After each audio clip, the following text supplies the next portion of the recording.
সাল্লাল্লাহু আলাইহি ওয়াসাল্লাম সকল কাফের বেঈমান মুশরিকদের নিকটে সে ছিল একজন সোনার মানুষ। জোরে বলেন সুবহানাল্লাহ। আল্লাহ পাক রব্বুল আলামিন জিবরাইল আলাইহিস সালামের মাধ্যমে যখন কোরআন নাযিল করলেন, এরা বলে ইকরা বিসমি রাব্বিকাল্লাযী খালাক খালাকাল ইনসানা মিন আলাক। আল্লাহর নবী সাল্লাল্লাহু আলাইহি ওয়াসাল্লামের উপরে যখন কোরআন নাযিল করলেন, জিবরাইল আলাইহিস সালাম বললেন, ইয়া রাসূলুল্লাহ, আপনি পড়েন যিনি আপনাকে সৃষ্টি করেছেন। রাসূল আকরাম সাল্লাল্লাহু আলাইহি ওয়াসাল্লাম বক্তব্য আসেন। রাসূল আকরাম সাল্লাল্লাহু আলাইহি ওয়াসাল্লাম যখন আল্লাহর কোরআন পেলেন, নবুয়ত যখন প্রকাশ পেলেন, আল্লাহ পাক রব্বুল আলামিন যখন বললেন যে তুমি কোরআনের দাওয়াত দাও, যখন বেঈমান মুশরিক কাফিরদের নিকটে আল্লাহর কোরআনকে যখন রাসূল আকরাম সাল্লাল্লাহু আলাইহি ওয়াসাল্লাম ওপেন করলেন, ওপেন করার পর রাসূল আকরাম সাল্লাল্লাহু আলাইহি ওয়াসাল্লামের নবুয়ত যখন ওপেন করলেন, ওই কাফের বেঈমান মুশরিকরা, যেই কাফের বেঈমান মুশরিকরা বললেন যে মুহাম্মদ সাল্লাল্লাহু আলাইহি ওয়াসাল্লামের মতো মানুষ আর দুনিয়াতে নেই, তাদের সম্পত্তি যখন আমানত রাখা শুরু করলেন, যখন মুহাম্মদ সাল্লাল্লাহু আলাইহি ওয়াসাল্লাম এক আল্লাহর দাওয়াত দিলেন, এক আল্লাহকে মূর্তি পূজা থেকে তাদেরকে বিরত রেখে আল্লাহকে রব হিসেবে মানতে বললেন, রাসূল আকরাম সাল্লাল্লাহু আলাইহি ওয়াসাল্লামকে, মুহাম্মদ সাল্লাল্লাহু আলাইহি ওয়াসাল্লামকে নবী হিসেবে যখন মানতে বললেন, তখনই ওই মানুষেরাই, যেই মানুষরা রাসূলকে বললেন ভালো মানুষ, তারা বলে মুহাম্মদের মতো খারাপ মানুষের মধ্যে নাই। বলেন নাউযুবিল্লাহ, আরো জোরে বলেন নাউযুবিল্লাহ। এই মুসলমান, আমি আপনাদেরকে স্পষ্ট ভাষায় বলে দিতে চাই, যারা কোরআনের ধারক বাহক, যারা কোরআনওয়ালা, যারা আমাদের হৃদয়ের স্পন্দন কোরআন, সেই কোরআনের দাওয়াত যখন আপনি নিয়ে দিবেন, তখনই আপনি ইহুদি নাসারার কিছু বংশধরের কাছে আপনি খারাপ হয়ে যাবেন। কথা চিন্তা হবে, এটা বাস্তব। এবার আপনারা উত্তর দিলেন, রাসূল আকরাম সাল্লাল্লাহু আলাইহি ওয়াসাল্লামকে যখন বাধা প্রদান করেছিলেন, রাসূল আকরাম সাল্লাল্লাহু আলাইহি ওয়াসাল্লাম কোন সময় এক বিন্দু পরিমাণ দিন থেকে বিচ্ছুত হয়ে গেছে? সবাই বলেন, সবাই বলেন, এক বিন্দু পরিমাণ দিন থেকে দূরে সরে নাই।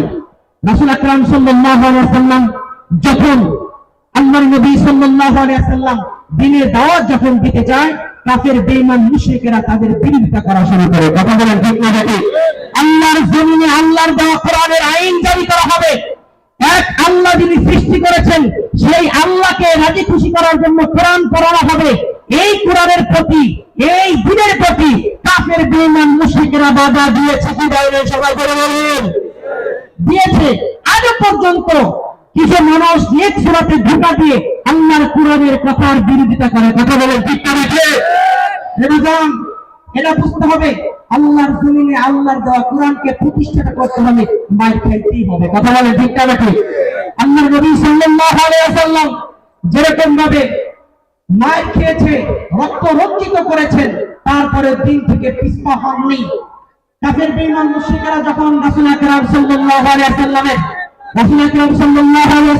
যখন পাইলেন না, যখন পেল না, তখন আল্লাহর নবী সাল্লাল্লাহু আলাইহি ওয়াসাল্লাম রাসূল আকরাম সাল্লাল্লাহু আলাইহি ওয়াসাল্লামকে কাফের বেঈমান মুশরিকরা তারা অফার দেওয়া শুরু করলেন। অফার কি অফার দিচ্ছে? রাসূল আকরাম সাল্লাল্লাহু আলাইহি ওয়াসাল্লামের চাচার কাছে এসে বলতেছে, শোনো, তোমার ভাতিজাকে বলো, তোমার ভাতিজা কি এই মক্কা নগরীর মধ্যে রাজত্বগিরি চায়, নাকি সুন্দর নারী বিবাহ করতে চায়, নাকি সে ধনাঢ্য হতে চায়? যদি এগুলো হতে চায়, তাহলে তাকে নেতা হতে চাইলে নেতা হিসাবে আমরা মেনে নেব। যদি সে ধনাঢ্য হতে চায়, ধনাঢ্য বানিয়ে দেব। সুন্দরী নারী যদি বিবাহ করতে চায়, আমি তাদেরকে সুন্দরী নারী বিবাহ দিয়ে দিব। তারপরেও আল্লাহর এই দিন থেকে তাকে দূরে সরতে বলে। দূরে বলেন না নাউযুবিল্লাহ। চাচা ডাকলেন, চাচা ডেকে বললেন, ভাতিজা তুমি কি চাও? এই অফার তোমারে করছে। চাচা, আল্লাহর কসম করে বলি, আকাশের চাঁদ যদি আমার এক হাতে রাখা হয়, আর যদি সূর্য এক হাতে রাখা হয়, তারপরে যদি বলা হয় মুহাম্মদ আল্লাহর দ্বীনের দাওয়াত থেকে তুমি দূরে সরো, আল্লাহর দ্বীনের দাওয়াত থেকে তুমি দূরে সরে যাও, আল্লাহর নবী সাল্লাল্লাহু আলাইহি ওয়াসাল্লাম জবান খুলে বললেন, চাচা আপনি সাক্ষী থাকেন, আল্লাহর কসম করে বলি, আল্লাহর কসম করে বলি, তাম দুনিয়া যদি আমার হাতে দেওয়া হয়, তাহলে আমি আল্লাহর দ্বীনের দাওয়াত থেকে এক চুল পরিবার আমি বিচ্ছিন্ন করব না। সুবহানাল্লাহ। আরো জোরে বলেন সুবহানাল্লাহ।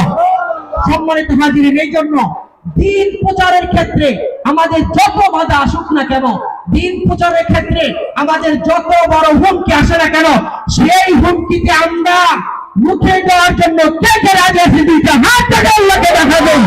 লিল্লাহি তাকবীর, নারে তাকবীর, আল কোরআনের আলো, লিল্লাহি তাকবীর।